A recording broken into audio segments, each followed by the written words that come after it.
Welcome everyone to our May Roundtable about Council Outdoor Ethics Advocates. I'm a Council Outdoor Ethics Advocate. What do I do now? We've got some great presentations tonight. So we'll go ahead and go through our preliminary items for tonight, and we will proceed to the agenda and everything else that needs to be done. We'll have a safety moment in a minute about risk assessment. Michelle Bierstadt has that for us. And then we will turn over the time to Andrew Wright and Marshall Berger for our training afterwards. And we should be out of here by about 8:30 p.m. Central. We'll have some time for Q&A after our presentations tonight. As most of you are doing, please make sure to put your name and council in the chat so we can see who's here. And we will go ahead and go on to the pledge. So go ahead and mute yourselves. Please make sure that you've done that. And let's salute the flag on the screen, and please follow me in the Pledge of Allegiance. I pledge allegiance to the flag of the United States of America and to the republic for which it stands, one nation under God, indivisible, with liberty and justice for all. 2. All right, please make the Scout sign and follow me in the Scout oath. On my honor, I will do my best to do my duty to God and my country, to obey the Scout law, to help other people at all times, to keep myself physically strong, mentally awake, and morally straight. And the Scout law. A Scout is trustworthy, loyal, helpful, friendly, courteous, kind, obedient, cheerful, thrifty, brave, clean, and reverent. And last but not least, the outdoor code. As an American, I will do my best to be clean in my outdoor manners, be careful with fire, be considerate in the outdoors, and be conservation minded. All right, and then as always with our roundtables, we like to know what ideas you have for future topics that you would like to see. And also if you can give us some feedback about what you think we've maybe done well or what we can improve on. We look at this feedback regularly and take your thoughts and comments seriously. And a lot of the things that you have seen in the roundtables are generated from these surveys. So the link that you see on your screen, or if you've got a smart device, a cell phone or whatnot, you can go ahead and scan that QR code that is on your screen right now. And that will take you to the link for the roundtable or for the roundtable survey, the feedback. We will also post that link in the chat several times throughout the evening so that you will have the chance to click on that and go to the evaluation of the roundtable. All right, and as we said, please keep introducing yourself in the chat window. It looks like everyone's doing that, which is awesome. It's great to see so many people from so many places here tonight. And we'll turn the time over to Michelle for our safety moment. So our safety moment tonight is on risk assessment for trainings, programs, and special events. So plan ahead and prepare. How do I assess risks, especially if you're a scout leader or you're going to be leading a training? So there are 4 basic risk assessments that Scouts uses. The first 2 are primarily for professionals to use, but we'll give them a brief in case you ever run into it. The enterprise analysis tool is record, assess, and manage council-wide risks. So that is the Scout executive, the executive board are looking at those. And then the program hazard analysis is used for program areas with camps or high adventure, and covers the specific risks of those program areas. So again, for the most part, it's the professional staff, this time including the camp staff or camp program director, the rangers. The 2 that I'm going to spend some time on are the safety checklists and safety pause. So the checklists are used for small events and campouts. It provides just a little check, basically, for us to think about where our risks are. Have we accounted for those? Whether it's a training, a one-day training or event, or a whole weekend like IOLS Baloo or a master educator or trainer course, gives us a great way to look at that very quickly. And then anytime we're going to be doing anything, we just want to take a pause, assess, understand, share, and execute so that everybody on our team is aware of what we're trying to do.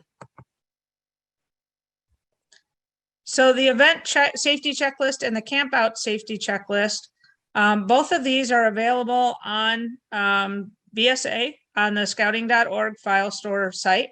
I've included the links in there, and it'll be as part of this presentation, so you can click on those.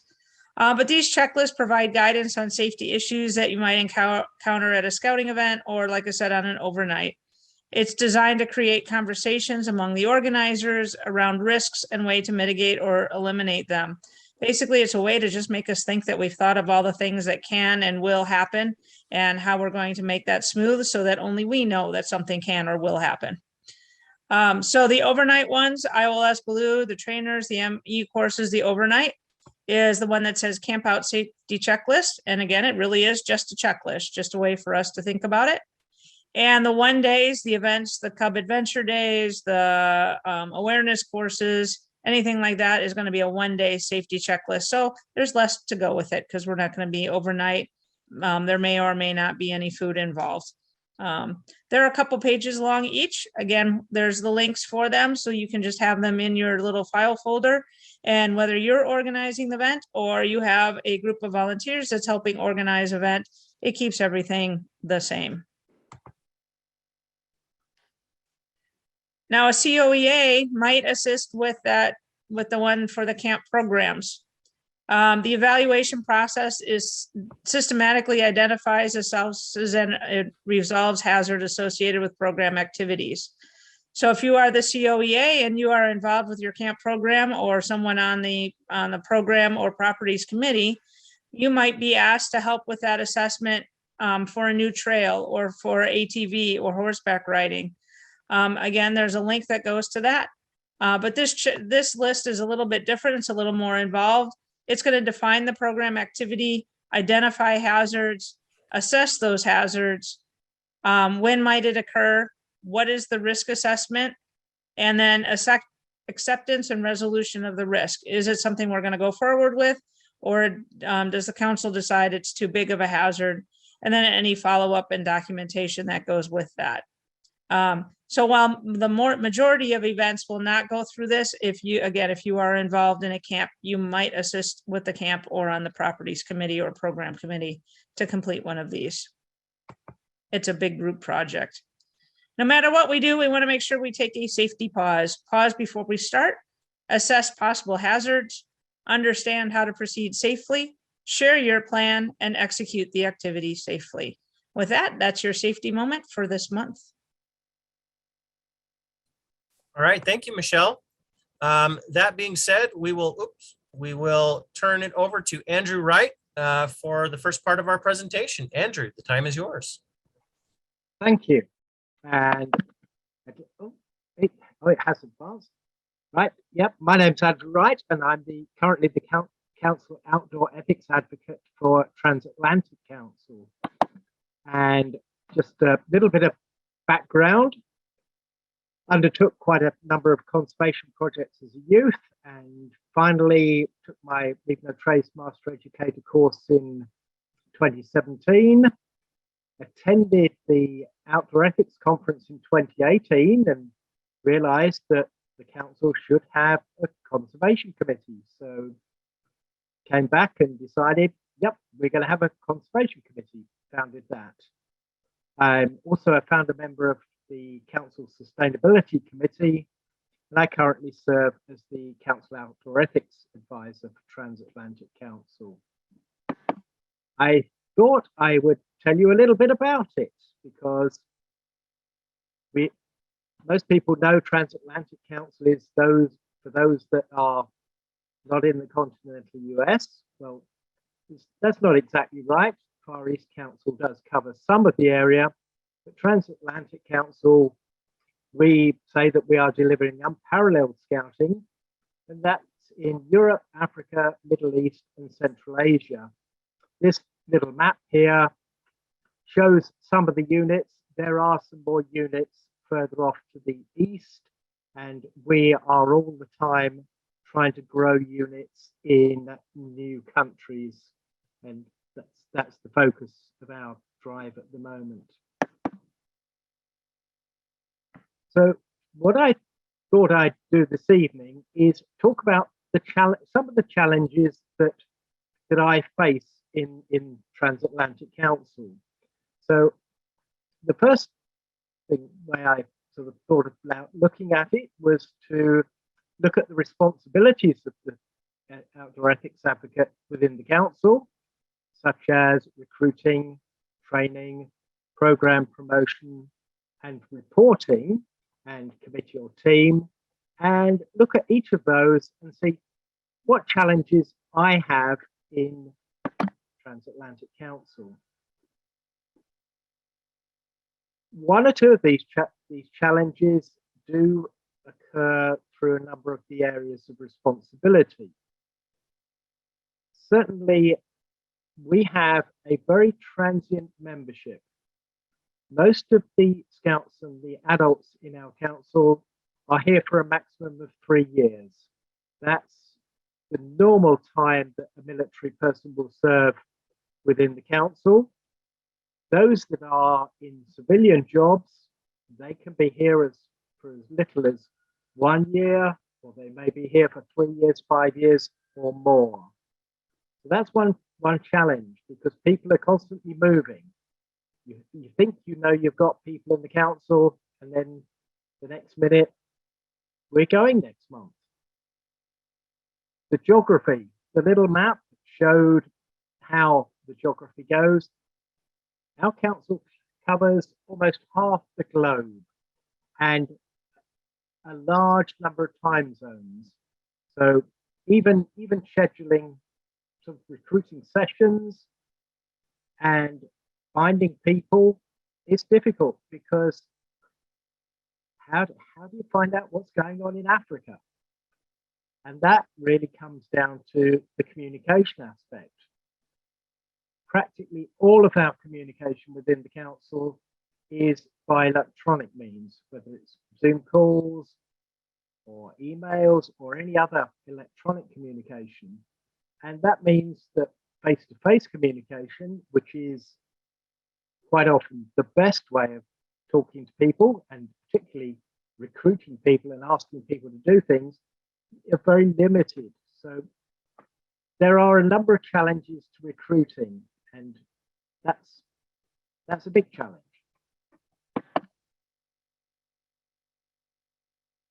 That in turn rolls into our training. We have a number of trainers. At one point, we had 4 MEs in the council last year. At this point in the council this year, it's back down to 1. We lose our trainers. We can send people on ME courses. They can come back. They can do a trainer course, 1 or 2, and all of a sudden they're gone. We can train trainers, but they don't always last long. They're not lost to scouting, they're just lost to our council. And putting on training courses, again, it's very easy to put on a training course, but then you have to get participants. If you're living in the middle of Africa, are you going to travel to Germany for a weekend training course? Most probably not. There's cost of travel and also accessibility. We look at some of the units in the Middle East, and yeah, their chances of getting to mainland Europe for training, almost 0. And particularly at the moment with COVID, the world is opening up, the Middle East is not. The Middle East is more or less inaccessible at the moment. So cost of travel, accessibility, it makes life difficult. And that in turn has led for an ongoing need for online training. And certainly I do have a waiver from the Leave No Trace Centre for Outdoor Ethics for running trainer courses online on an ongoing basis for what we would call our remote units.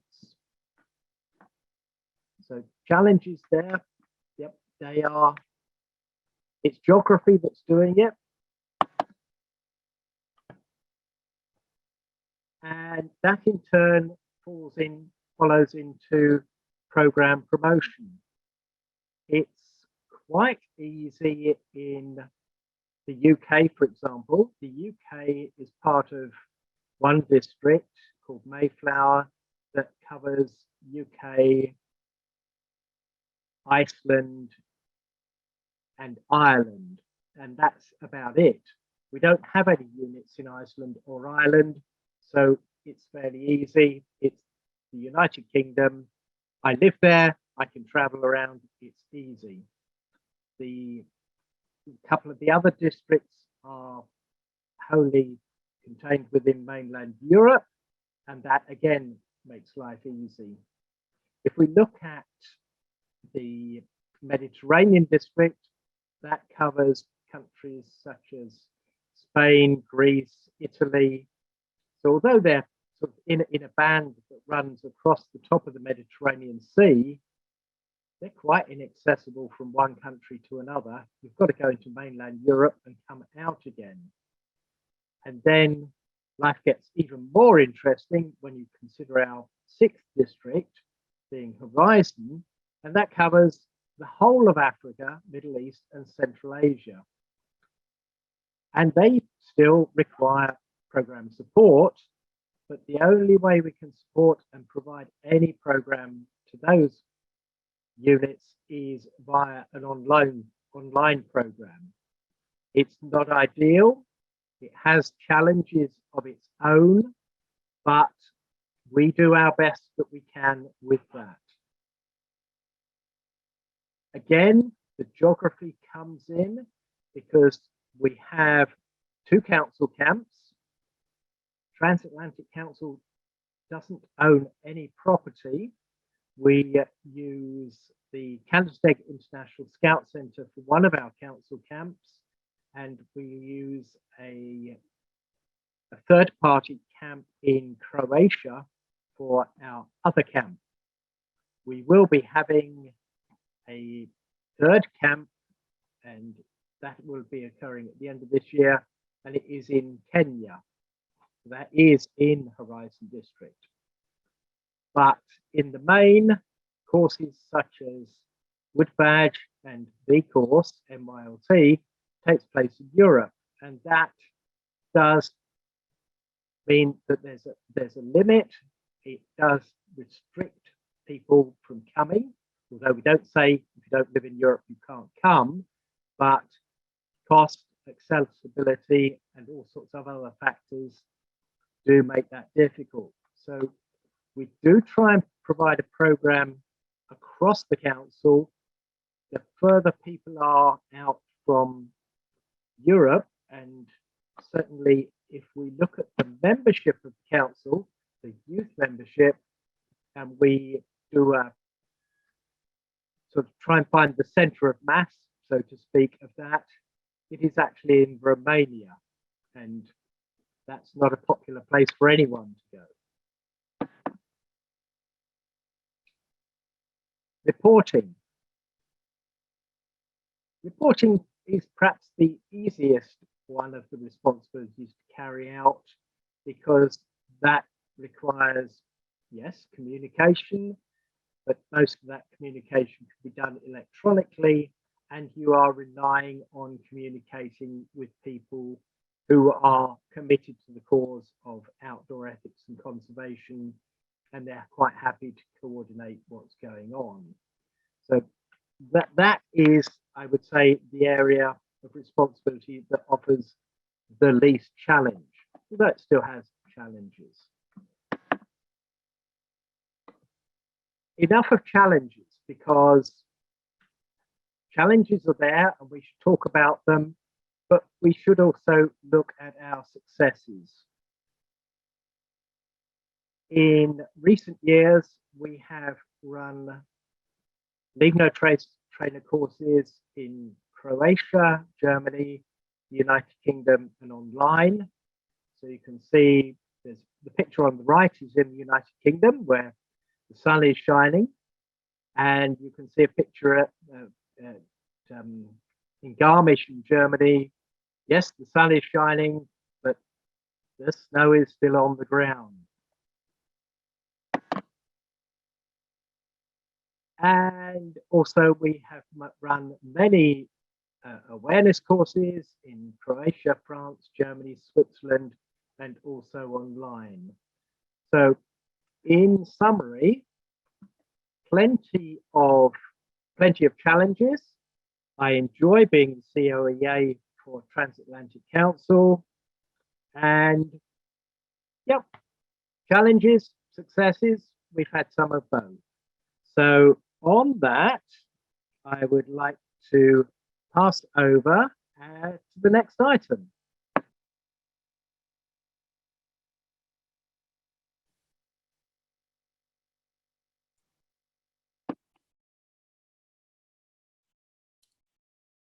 All right. We'll turn it over to Barbara now. Barbara, you're muted again. There you go. And Hi, I think yours is at the end, sweetie. Okay, that's what I thought. Yep.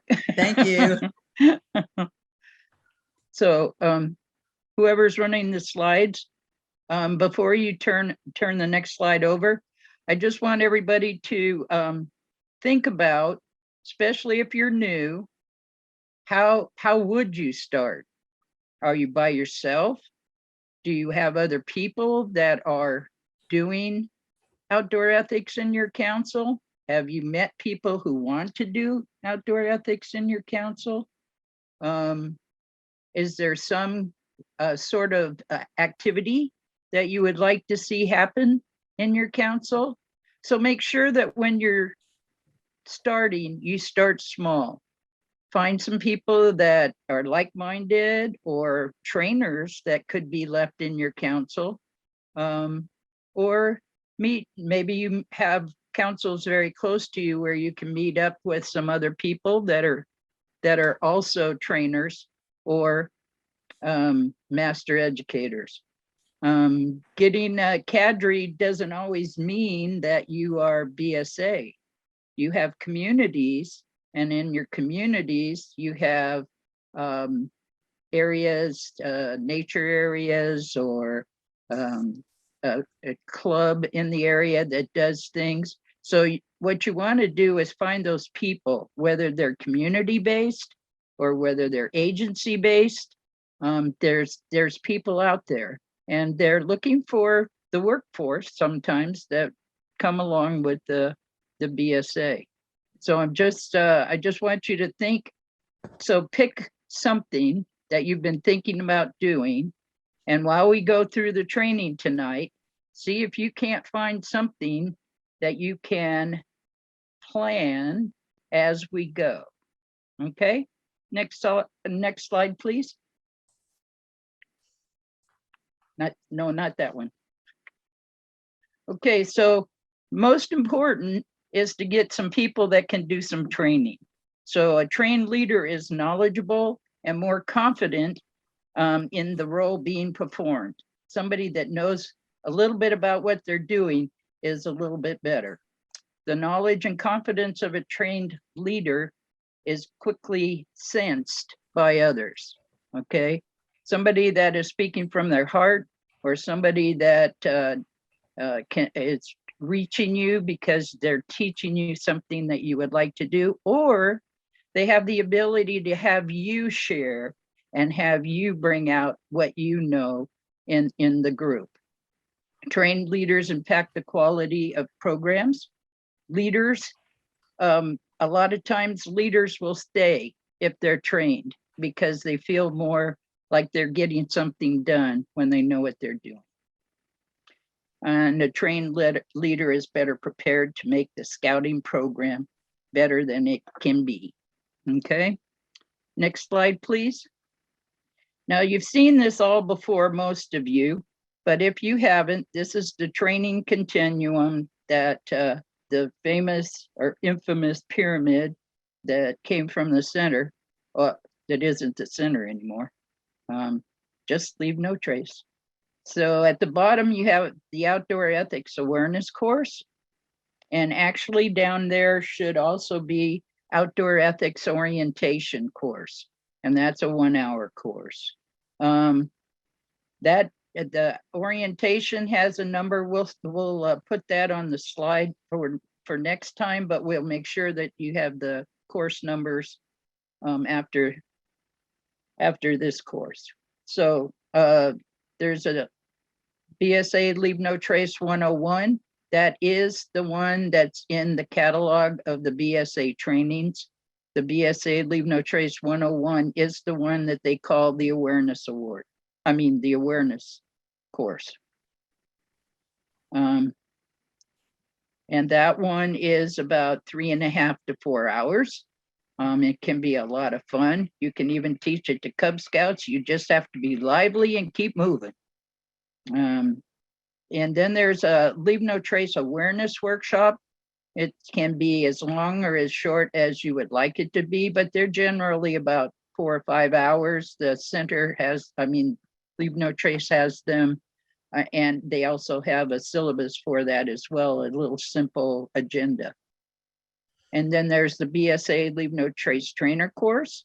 Now, this is one of the things that only a master educator can teach. And so you want to make sure that somewhere, somehow, if you don't have one in your council, you find one close to you that will come visit and do a trainer course for you. Or if they're close enough, you can go next door and go to their trainer course. Once you start getting a cadre of trained people, it works a lot better. There is an application, an authorization application that for the trainer course, you can either use it or not, but it has been updated. And so the master educator application and authorization and the BSA Leave No Trace trainer course both have new application forms. They include the short-term camp administrator, and in the trainer course, it has some councils have district people that can sign off on courses and things. So it might be, they're all on the website, and at the very last of the course tonight, we're going to take a tool-y view through the website and see what's there that you may not know is there. The refresher needs to be done by master educators every 2 years. And all that means is you can't teach a trainer course unless you have a refresher. You can teach all the rest of them, but you just, you need to be refreshed every year to make sure that, every 2 years to make sure that you're on top of the program, because sometimes it changes and it doesn't always get out in the mail. Okay, so there any questions, you can put them in chat. And by the way, I did get a note from a lady before the course tonight, and during the course, we will answer her 2 questions that she had. So when we get there, I'll let her know that this is what the answer would be. So next slide, please. And this is about the short-term camp administrator. And this came on board January 1st, 21. There has been some changes since it came out in the first place. So make sure that somebody in your council is watching for that.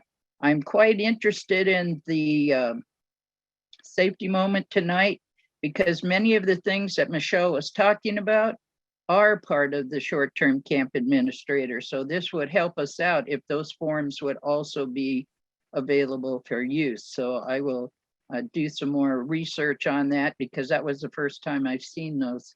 And so I'm very interested in that, because anything that can make it simpler for us is really good. Short-term camp administrator is if you have an overnight, if you stay overnight. If you do a day course or a day activity, then that's not necessary. You just follow your safety rules and then everything will be fine. Okay, so next slide, please. Now here, I checked these today, so these are live links. So you can use these to find, and the new stuff is attached to it. So Mark did a really good job. getting those up and getting those put together. So the center release, see, we still have the words wrong. We're working on it. We're working on it. How to get an authorization to hold a trainer course. That's the one I was talking about. That's been updated. There's a course evaluation there, and then course roster submission. Next slide. So then hosting a master educator course. We're looking for the 23 and 24 courses coming up. So if people are thinking about it, you might want to touch base with your division manager, and we can help you get your courses up and running. The longer you have to plan, the better it'll all turn out, because the pitfalls and the people and everybody, you can get that all done, and it's a lot of fun. Okay, and course coordinator responsibilities. That's a person chosen by the council to be the coordinator of your master educator course. So that happens. That's a choice by the council. The other people are choice by national, the instructors. Next slide.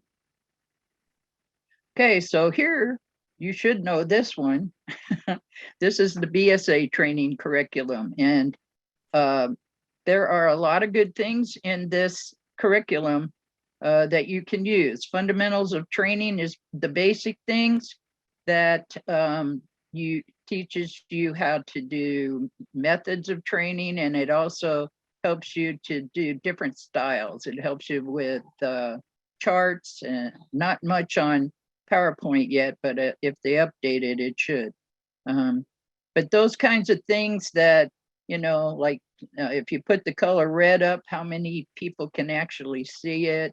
How big are your letters if you're making a chart? Now, I don't know about you guys, but some of those letters are pretty small. So you'll be able to have the PowerPoint afterwards. And so you can actually get out your magnifying glass and look at them. Trainer's Edge, of course, is where you get up on the platform and show what you know. So the stuff that you learn in fundamentals of training, and as you train, you pick up things.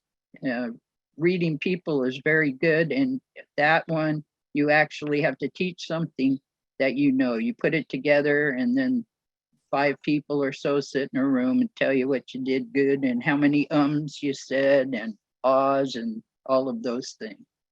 Now, Master Trainer hasn't been used as much, but we have put it in our COEA workshop because it teaches you skills for strategic planning and ways to get where to get the best training for your buck. So if you have an area in your council that you have nobody trained, well, that's where you want to hold the training. So those kinds of things are in that class, and I highly recommend it. And like I said, we do part of that. We do about 2 hours of that when we do the workshop. Next slide, please. Hey, Barbara. Is it my turn? It's your turn, Barbara. Okay. My name is Barbara Saunders, and I'm a training chair with Piedmont Council in North Carolina. And I'm also a council outdoor advocate in Piedmont Council. So about 2 years ago, we were searching for a way to get our leaders excited about training and the difference that training makes in the programs that we provide for our youth. So we decided on a trained leader path, and you see a picture of it in front of you. And we thought that would recognize leaders as they continued their learning, not just focus on the YPT and the hazardous weather, because of course those are mandated by National Council, so they should have already done those anyway. So we decided, sat and had a conversation and decided on what we thought were the next 6 most important trainings that would really help our leaders grow and become and provide better programs. So as you see, the top patch is ghosted, And so they can tell exactly where their rockers will go when they get them. So the first and most important is the position specific training for whatever, and it's the rocker they'll receive that when they're fully trained in their registered primary position. That training is usually available online and face-to-face. Now, the base patch, as I just said, is ghosted. And so what we decided was when you have registered and taken your YPT or your youth protection training and your hazardous weather, the base patch is free to anyone. And then you're given that base when you get your first rocker done, which is usually this position specific. And then the next one we put was Blue and IOLS. They're kind of combined so that either course can earn that. And because of the outdoors experience that they get from that. It's available after you've completed either course. Both courses have an overnight component included, and the Blue course has an online prerequisite. Now, we found in our council that the IOLS was really one that we had a hard time making sure assistant scoutmasters and scoutmasters became aware of and took. So that was one of the reasons we put that on there. The very next one was the outdoor ethics rocker. As all of you know, outdoor ethics is in all of our programs now and almost all the syllabuses that are being written. And so it's really important to get this message across. And because National's done such a great job at putting those in our and working with Leave No Trace and outdoor ethics, then it's really helping. So what we decided for that was that it was available after you completed either the 60 to 90 minute BSA outdoor ethic orientation course, or the BSA Leave No Trace 101 course, or the BSA Leave No Trace Trainer 16-hour course. We wanted to make sure that they had to learn a little bit more about it than just doing a 30-minute session in Blue or something like that. So it's made a huge difference in our council and how excited people are getting about outdoor ethics. The supplemental rocker is available after earning any supplemental training in the BSA, such as University of Scouting or a shooting sports certification or a commissioner college, a lot of those type of things, but it must be a training course.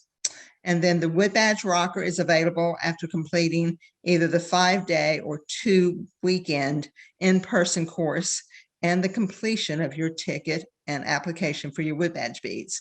And then the other one we thought was very important because after coming off of COVID, we're all still working on trying to get these back up and running as good as they should.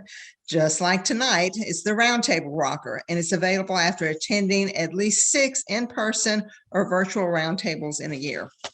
So any questions you have about those, we found that they're really good. The leaders in our council have gotten really excited about these, and it is making a huge difference in the training that we're getting to them. Any questions, just let us know and hope you enjoy. And if you're interested, let me know and we'll get you a sample.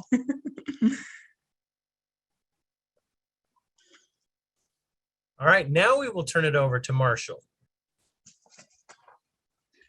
I was expecting more from Barbara. Hi, everyone. Once again, as I've been telling you for the last 6 months, my voice is a little compromised and I will do my best to make myself clear. And hopefully we can talk our way through this one.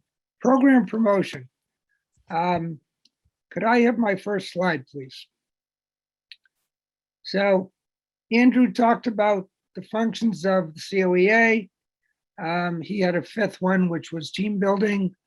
But there are 4 of them right there: program, training, recruitment, reporting. Next slide, which gets us to, outdoor ethics. We're not a separate program. We must be involved in all of our outdoor program because we are not in a silo. And when we talk about program promotion, we have to think about involving ourselves in all of the outdoor program of BSA. So if we go to the next slide, and we're doing this fairly quickly, we're moving beyond just program promotion. How, what, and when. So I'm just going to play a little exercise with you all. What does that mean to you? How do we move beyond program promotion to program involvement? If you have ideas, put them in the chat and we'll take a look at them and we'll publish them all for you and we'll collect them and see what we can do with them. But I'm going to make some suggestions to you. Going back to that last, or that first slide actually of Andrew's about team building. I'm going to suggest to you that the Outdoor Ethics Committee or the Outdoor Ethics Program or the Outdoor Ethics and Conservation Committee, whatever you call it in your council, cannot be independent. Okay? Ideally, I would love to have a member of my committee be a member of the training committee and the program committee. And if there's a separate conservation committee and even the council board. What I am going to suggest to all of you is that we need to be involved in all of the BSA program. Now, let's assume there's just one or two of you, okay? And that is true for a number of councils. It's true for a number of us as we started before we built our committee. Where do we go? Where do we go? And I'm going to suggest to you that where we go depends on the needs of the council. So we're not going to get to program itself if we think training is the place for the COEA to go to. But if we have got the training aspect done, if we have one of our members who's with training to deal with things like Wood Badge and NYLT and the IOLS portion and the blue portion, then we can focus on our program. The same is true certainly with advancement. But we can't just be our outdoor ethics committee not involved with that other committee. It's just not going to work. Okay. So how, what, and when? Let's go to the next slide. So there's make a list. But before you're out there trying to think about all of those things that we should do, you know, like for instance, oh, we can run a leave no trace camporee kind of thing. We have a tool. Now, if I could ask people to raise their hands, if they know about this tool, I would, but I can't see you all, so I'm not going to do that. But instead, I'm going to ask Paul to put up the next slide. So go to the website, the source of all knowledge. If you click on the tab of resources, and if on the top half of that resources page, there's something called more resources, and you click on that, and then you click on COEA resources, you will find something that says indicators of a healthy council outdoor ethics program. Okay. Now, Paul, do we have that, or does that come from my screen? There it is, but I don't think, can people see it? I thought, yeah, okay, there we go. So if we go off to the left and you scroll down a little bit, Paul, it says active things we do. And come on back down for me. Nope, the other way. Let's go back up to the top of the page. So a healthy council outdoor ethics program will hopefully have, this is our goal, and this is a minimum. We want to have a trainer per district. a leave no trace trainer per district. We would like to have a master educator in the council. We would like to have, for sure, the COEA. We would like to have tread lightly trainers and our master tread trainer, again, one per district, one per council. That's sort of the goal. That's sort of the basic thing. If we have those things, then we are well on our way to having a healthy Outdoor Ethics Council program. So when we talk about training, as we know, the awareness course is online. The trainer courses are put on in the council. The treads are done through TRED. We would like you to have at least one Leave No Trace trainer course in your council per year. Now that is not a lot unless there's just one of you, right? So if you're Sarah Holtz, who's down there at National Cap, where she has, 5,279 master educators and about 10,000 trainers, it's easy for them to put on a trainer course virtually every month. I'm not sure they do it, but my guess is they are close to it. I'm waiting for the chat screen to pop up with a comment from Sarah that, yes, we do that. But as we move down and we look at this next COEA, COE committee it participates, I guess is the word they're using there. But look at all those committees that we can be part of, okay? That's the goal. Because once we have made it into all of those committees, then obviously the Outdoor Ethics and Conservation program for BSA makes it as a substantive part of the rest of what we do in BSA.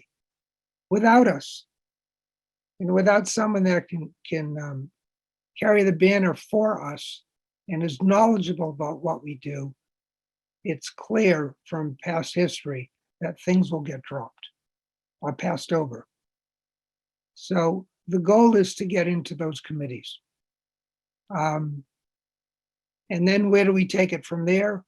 Well, then we take it into our camps and all of our programs, whether it be Cubs, whether it be venturing, whether it be Sea Scouts. There is a place for us in each one of these. And the larger our committee, the easier it is for us to put on the program that we're looking for, because we can be involved. I know that the national standards require that Leave No Trace trainer as part of a camp program. That doesn't necessarily mean we're getting a great Leave No Trace program at our camps, however, okay? So that's something for our committees, for our COEAs to be involved in. Now, if you've got a lot of summer camps, it gets a little difficult, but the smaller councils with one camp, our involvement in that, in supplemental training, as it were, going in on the evening, going in on an afternoon, running an awareness course, even running a trainer course throughout the week. Those are the kinds of things that we can do. So being involved in the committees then promotes it to our camps, and then that promotes it back into our training sessions, which is, Paul scrolls down. Again, we see Baloo and ILS and Wood Badge, and we're all familiar with that. Whether we have at the University of Scouting, whether in the Midway, there's a big outdoor ethics conservation display, or whether we are giving one course, or whether we're giving a whole session of outdoor ethics conservation courses. Same thing at a powwow.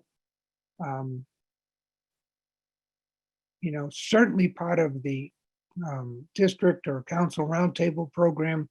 Those are the things that we are looking for. And then finally, we run up to the council events, I guess. And we're familiar with all of those kinds of things. But in addition, there are other things that we can suggest for our troops to be involved in terms of, Public Land Day or Earth Day, but also every local community has some type of community event that we can bring the outdoor ethics message to, and it's always appreciated. So my thought here is for all of you that get out of the silo. The goal is not just to be separate and apart. We need to be part of all of the committees of the council. And so if you can develop that kind of relationship with the other committees, then we get our foot in the door. We are able to walk in and bring to that wood badge course or bring to the powwow, whatever it is, a more learned outdoor ethics conservation message. So program promotion means involvement. And with that, that's the end of my voice and the end of my talk. Thank you. Oh, wait, I do want to make a pitch here. We are trying to do this roundtable in about an hour and a half. And if we take off the few of the things that we're doing, it's even less time.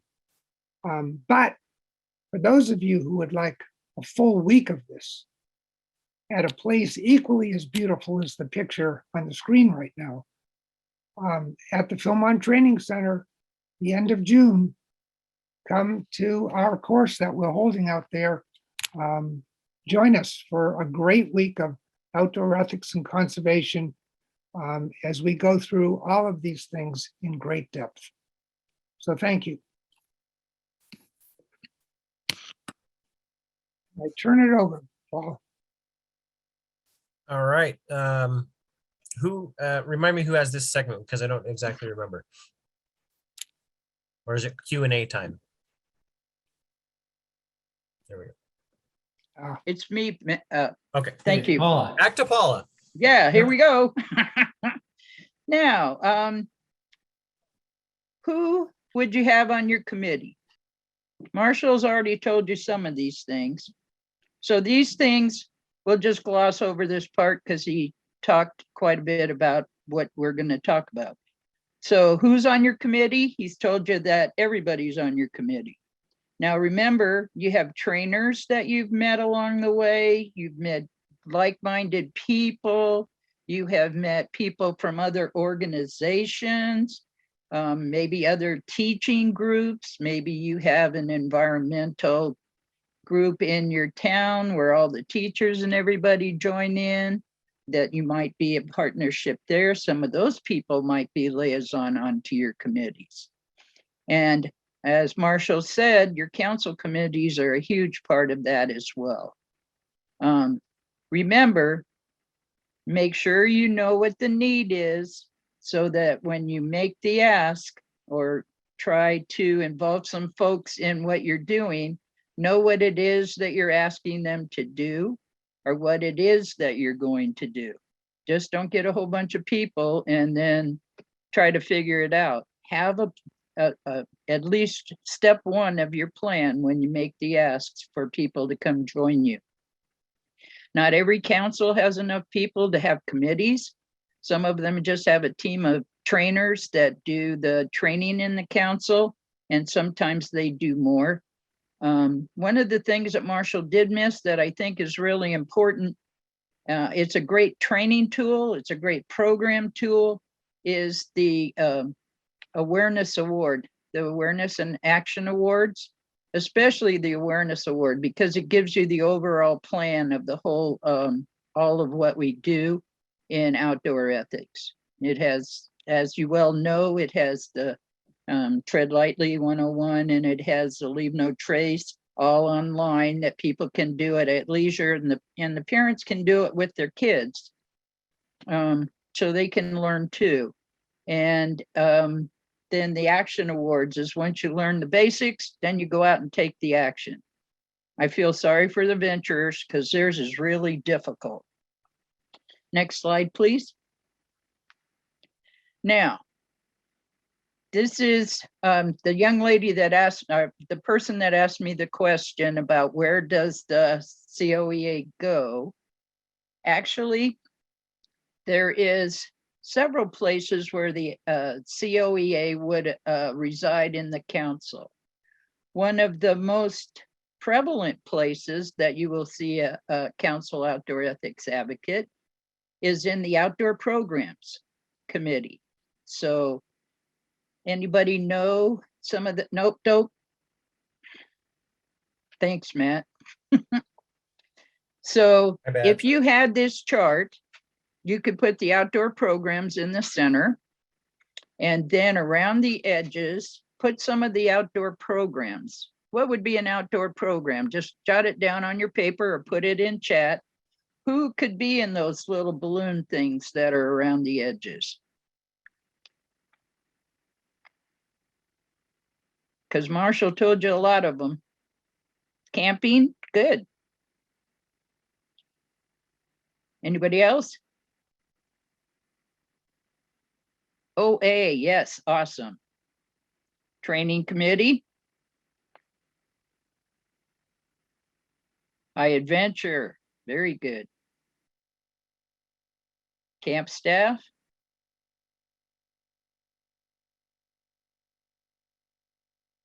Okay, so let's say you don't have an outdoor programs committee. So where would you go then? Well, the outdoor programs committee is actually under programs, and that is a spot on your on the board. So you may have all of these committees that would be satellited in the outdoor programs in the program committee, because if you only have enough people to have one, that's who it would be, is the program. So some of the things that you missed are the programs at camp. So climbing and aquatics and all of those things are all in, shooting sports, fishing, awesome. Fishing, yeah. We're gonna have a roundtable on that coming up here in the summer. So we never get all the way up to the council level, because outdoor programs and the program that we are under program. So that's where that all goes. So, and actually they only, the board does a lot of money and membership stuff, and that's not as much fun as doing the program stuff. So we need to stay in the program and get our training out in there. Because as Marshall said, every program almost that we have in the scouting program has outdoor ethics in it. And so that's, when we got the Cub Scouts, we got them all. And so that was very good. So if you ever have a meeting and you have new trainers or people, this might be a way to talk and explain how it goes in your council. This is not the design for every council, but every council has some sort of program. You have program. Marshall showed you that, indicating a healthy council.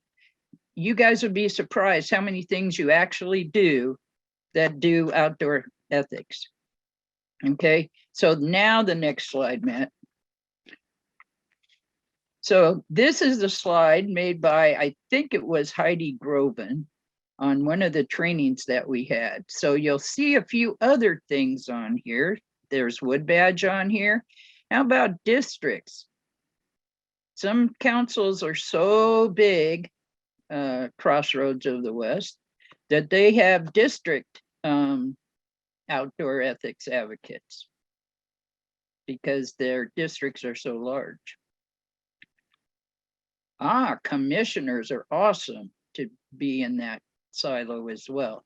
Also properties, that's a good one to have in your tool bag. And actually conservation. because we were all in the outdoor programs together at one time. And wood badges, they're all trainings are there because all the training we do have outdoor ethics component within them. Some bigger, some smaller, but they're all there. Okay, next slide. Okay, so the committee or team serves as a vehicle for implementing the outdoor ethics program. It is made up of those people in the roles identified in the trainings above. So as we went from transatlantic council, from Africa, all the way over to the United States. And we went to training, people who do training and all of those things. So we were all over the place. So we talked about people that are in our communities that do environmental education. And so OEE, outdoor ethics educators. So there are some people in there, and Paul, I don't know, or can we gear up the presentation of the project learning tree? Is that somewhere in the mess? Is that the one? Oh, is that the one that's embedded in the one slideshow? Yeah, it would have been Marshall's. He would have had it. Yeah, Yeah, if Paul, if you'll let me share, I can pull it up on mine. sure, go for it. That would be great, because I really think you guys would like to see this. It's one of the people trainings with the Sustainability Forest Initiative, and they are the training arm of that, and they're a partner with the BSA. So, okay, Matt. All right, is everyone able to see this? Yes. Okay, here we go.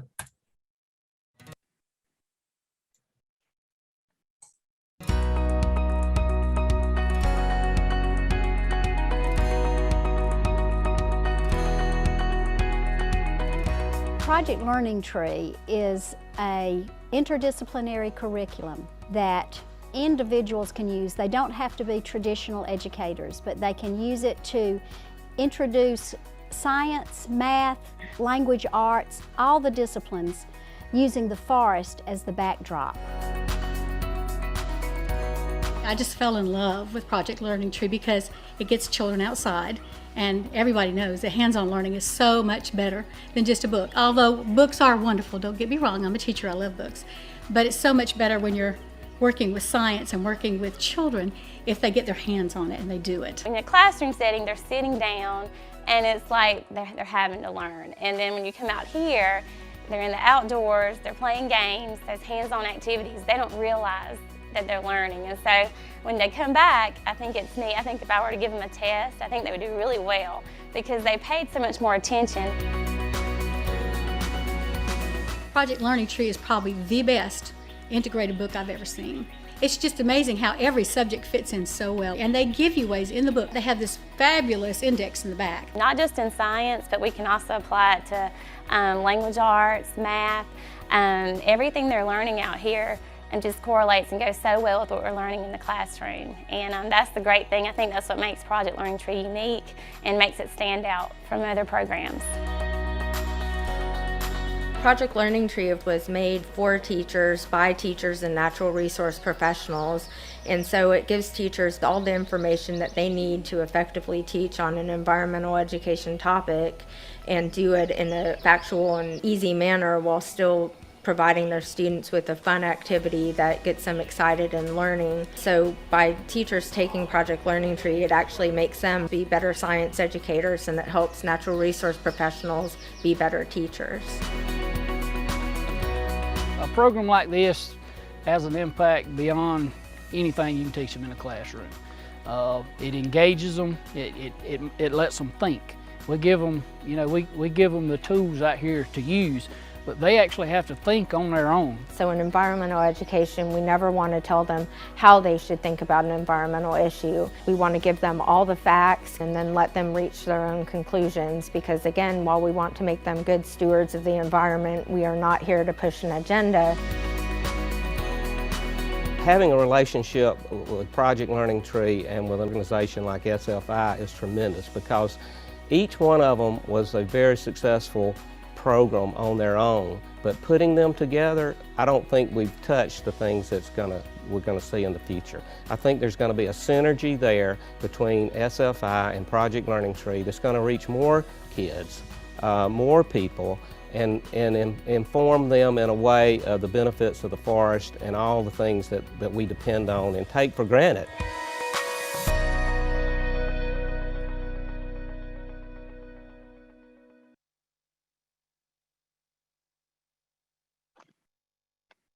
So thank you, everybody. So there are other organizations like that as well. There's Project Wet and there's Project Wild.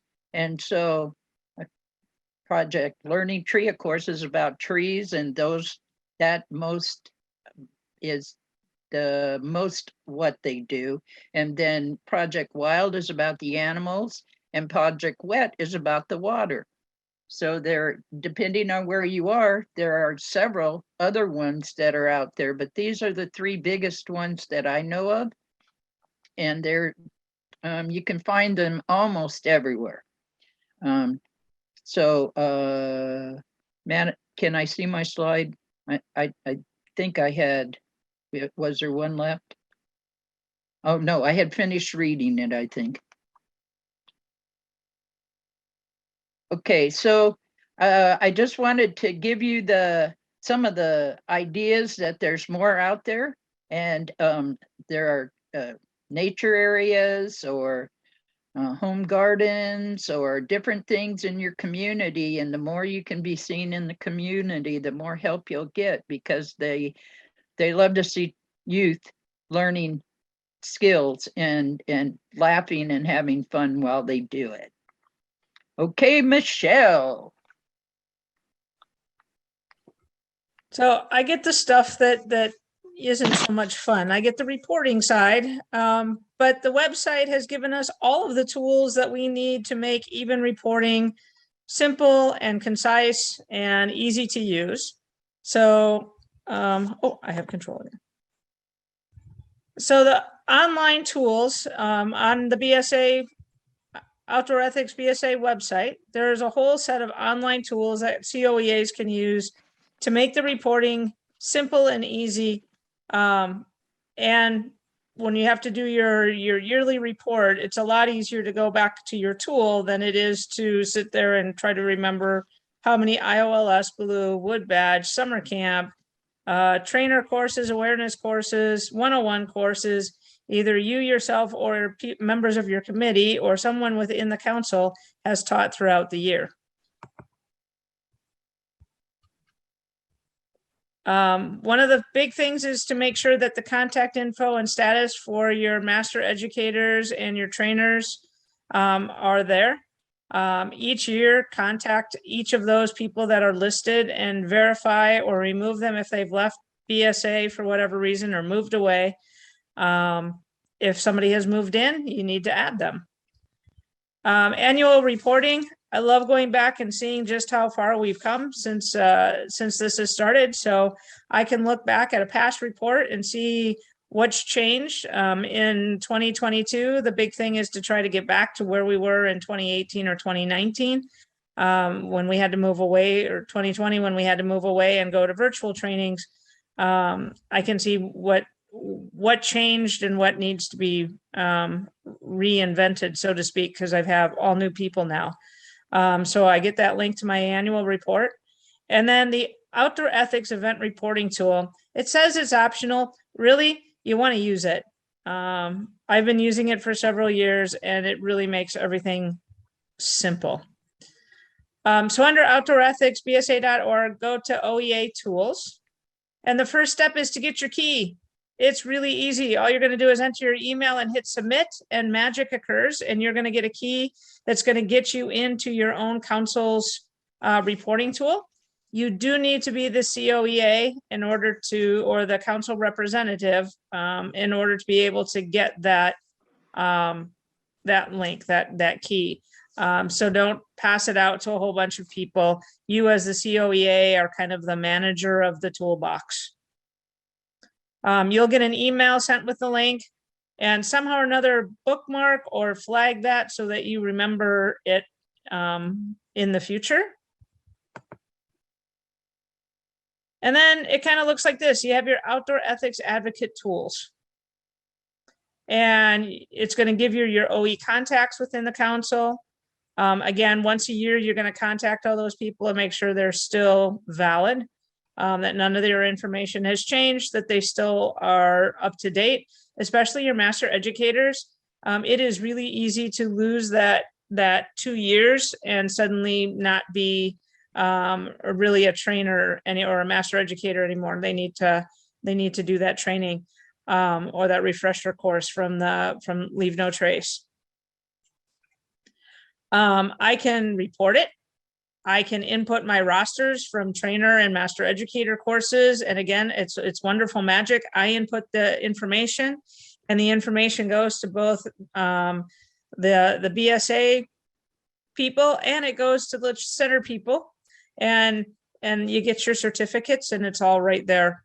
I didn't have to fill out multiple pieces of paper, one-stop shopping. If you forget how to use it, there is a great PowerPoint presentation that walks you through step by step on how to get to the different reports and what you need for the different reports.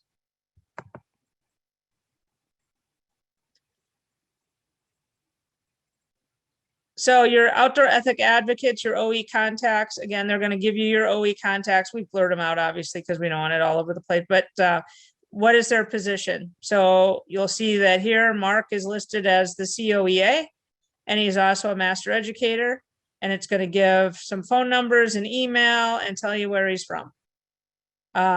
So Mark is actually going to be the one that keeps track of this tool, and then he's going to get a hold of the other people on there each year to make sure that their contact information stays the same. Maintain confidentiality.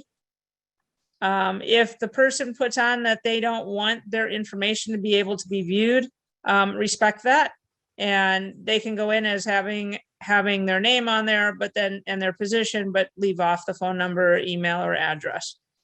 So the only time that should be seen is that if the person agrees to that.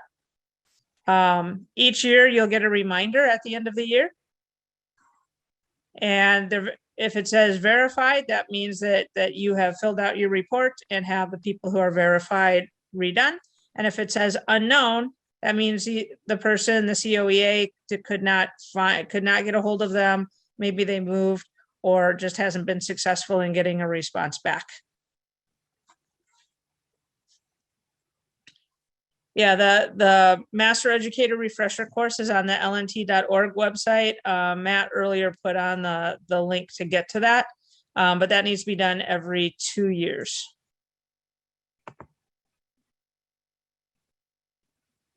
So contact your people at least once a year. One, it helps you maintain who's on the committee, helps you maintain knowing who is available as trainers or master educators.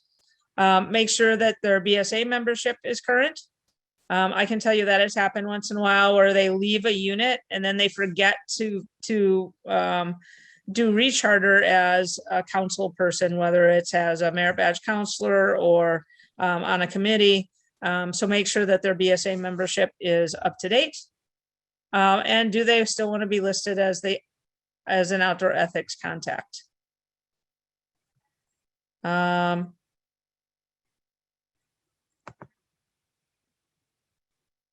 The annual report gets done once a year. I try to start in November so that I have it all done by December.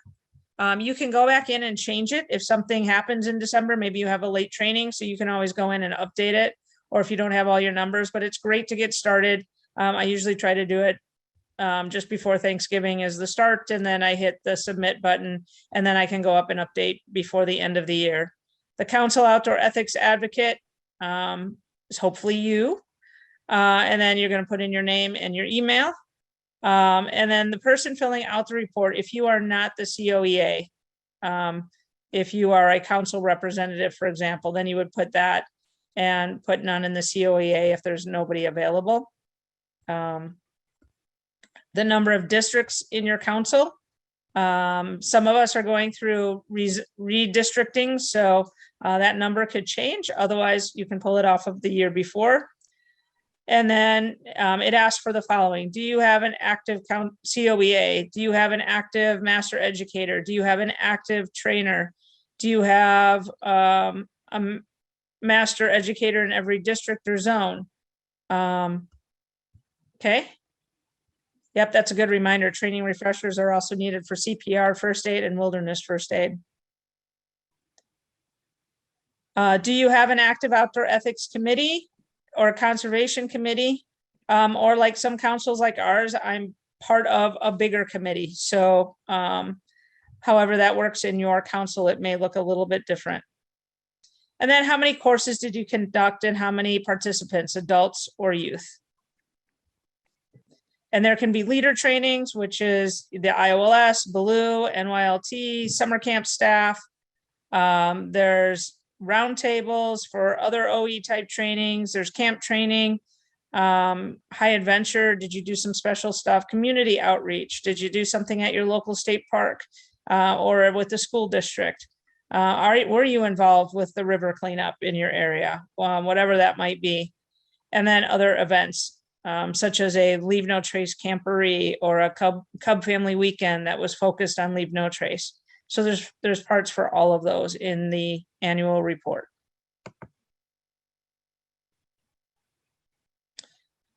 Event reporting, again, is super nice from the standpoint of it gives you a running record. Now, how this occurs is up to you. I have the trainers email me the information and then I do the training report for two reasons. One, it tells me that they completed the training and I can keep track of them. And two, it keeps it fresh in my mind that I did actually put in a training report for that. So what is the event name, the date, the location, the event host, event type, a number of participants, and the lead instructor. Sioux Council actually had one this past weekend. We had our Sioux Training Academy, which is kind of like a scouting university. So I put in the event name as the Training Academy, the dates, where it was located, that it was at our campsite, and then the event type. There's a list below of the different trainings that you can see. For ours, it was an IOLS and Blue specifically. And then I had the number, there were no youth. So then the number of adults that were there, who my lead instructor was, and completed that, and then click, and it now keeps track of it for me so that I have it for my end of year report. It lets me collect the data right away instead of having to go back and find that information at the end of the year. And then I can get that annual summary and put that information into my report. Again, if you're running a trainer course or an ME course, you can actually load your roster in there as well. When we were doing virtual trainer courses, I was then able to have the printouts then for the individual councils and was able to send that information to the council advancement person.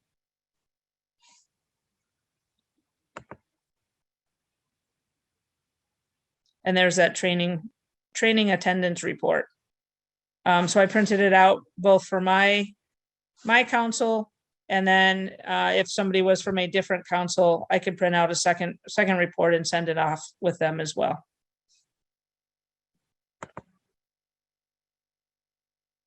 So event reporting is optional, but highly recommended. And it needs to be requested by the COEA if you'd like to use the tool for your council.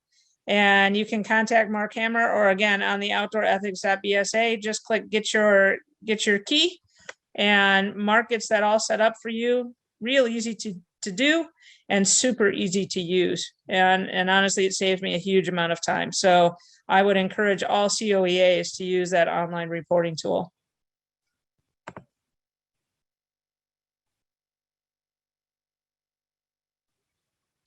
And again, that virtual roundtable that explained how to use it is right there on the OEA tools, and it walks through how to use all of the different functions of the reporting. And that's it for me.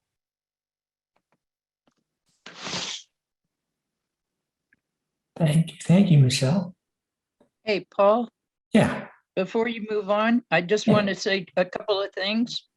Update your COEA job description form that you can find on the website. I've seen a lot that are missing the team, the committee or team, and that tells you there's 5 parts to the job of the Council Outdoor Ethics Advocate. And you may not have a committee, but 2 people getting together to make something happen is more than 1 person getting together to make something happen. You must be approved by your council. This is not a job that is selected from outside. This is a job that the council selects a person for. And there's a very simple email that just comes back from somebody in your council, your advisor or your scout executive or whoever it is. And they send it in and say, we have selected this person to be our council outdoor ethics advocate. We do not choose, we assist. Also that question about the refresher, you only take the master educator course once unless you're curious and want to do it again, or become a lead instructor at some point, and then you can take it again a lot of times. Okay, thank you. All right. So moving into the announcements part here, the National Outdoor Ethics and Conservation Conference. So Chaudhry just asked a question on that. When will enrollment open up for that? Matt, do you know any updates on that? Yes, we are finalizing the total costs and all the different aspects that need to be registered for. It's a very complex process because there's different classes and different things that will be available there, and housing options and whatnot. But it will be very soon. So as soon as that is available, we will post it on the Facebook page and send it out via social media and other communication channels. So it will be highly publicized as soon as it's available, and it will be quite soon. So yeah, and we'll be announcing it here at the roundtables too. So yes, that's count true. on that. Okay, upcoming master educator courses. So just 2 more for this year at this point. So if you're interested, highly recommend them. Best class ever. What can I say? If you're looking for help and you don't know where to go for your questions with either outdoor ethics or conservation, our program operations team is here and looking forward to helping you. So here's your email address, programaops@outdoorethicsbsa.org. Send us an email, let us know your counsel, and let us know what we can do to help you. And somebody will get back to you, and we're very happy to help you out with whatever we can. New announcement this time. We'd like to start something. We'd like to see your outdoor ethics. We'd like to share what you're doing with everybody else. This is your chance to brag. This is your chance to make some news here. So send us your photos or a short video or at least an email telling us about the outdoor ethics and conservation successes you have at your summer camp this year, whether it's a cub camp or a day camp, whatever it is. Let us know, and we'd love to have it. We want to start showing some of those in future roundtables, and I think it's going to be a lot of fun to see that. Just send it to roundtable@outdoorethicsbsa.org, and we'll get it. We can't wait to see what you guys have been doing. And with that, it's time for me to move to the reflection part here. This is the fun part for me. I enjoy this part a lot. This one's called Too Early. To arrive too early in the marsh is an adventure in pure listening. The ear roams at will among the noises of the night without let or hindrance from hand or eye. When you hear a mallard being audibly enthusiastic about his soup, you're free to picture a score guzzling among the duckweeds. So what I'd like to challenge you to do is when you go outside, or you got your youth and you're going outside, a lot of times we just look and see, and we just kind of pass over everything. We don't really utilize all of our senses to take in what's happening around us, what's happening in the outdoors, and we miss so much. So take a chance to just stop, close your eyes, and listen. What can you hear? Where is it? What is it? Why is it making that noise? Start thinking about those questions, and you can start to see things with your ears as well as with your eyes. And pretty soon that'll hopefully become a habit, and you'll just take in more and more and appreciate more as you enjoy the outdoors. So with that, be sure, and we do want to have your feedback. Matt asked that earlier today. It's so important to us. We want to hear what's important to you so that we can provide that to you. That's what we want to do. We want to be valuable. Next month's topic is Project Learning Tree. I wonder how that came up. Did you ever see a promo for that or anything? I don't know. But anyway, so that'll be our topic for next month. And with that, have I left anything out, Paula? I don't think. I don't think so, unless I think maybe we will stop the recording. Oh, I do have one other thing. I just wanted to sorry. say, I thought of it now. So we do have scholarships for master educator classes. And if you that would help you to attend a class that you couldn't otherwise attend, please submit your application. The next deadline is July 1st, I believe. So get your application in, and the Dan Howell Scholarship Fund is there to be used, and all of us would just love to see people become master educators who couldn't have done it without the help of that scholarship. That was the last thing I wanted to say. Thanks. Before we close out, just to make sure that everyone understands, because the question keeps popping up in the chat and whatnot, the difference between the master educator course and the refresher course. So the master educator course is the week-long course. If you're a master educator, you've taken it, you don't need to take that again. Once you're a master educator, you're a master educator. But if you want to maintain active status and be able to offer trainer courses and staff master educator courses and whatnot, you do have to refresh every 2 years, and it's just an online course at leavenotrace.org or lnt.org. The link was posted in the chat. And that's just, it's like an hour long. You go through and it just makes sure that you still understand the topics or the concept of leave no trace, what the different things are, and some of the details about how to run a trainer course and what that involves. And you have to pass it with something like an 80%, something like that, in order to refresh it. If it doesn't happen, you just take the course again until you get the required percentage. And again and again. And I've had to do it a couple times before it's okay, because some of the stuff that they ask is not necessarily familiar to us in the BSA context, because we don't deal with insurance and all of that kind of stuff that people outside of the BSA have to deal with to run a trainer course. But that just, it's like youth protection. You're a member of the BSA. If you want to stay an active member of the BSA, you just got to renew your youth protection every couple of years and you're good to go. Same with the master educator. Your for lack of a better term, certification or status as a master educator doesn't expire, but your active status needs to be refreshed. Paul, do you have that slide on there was a question about where to find the application. I'm going to show you. There you go. So just go to I made it a little bit too big here. There we go.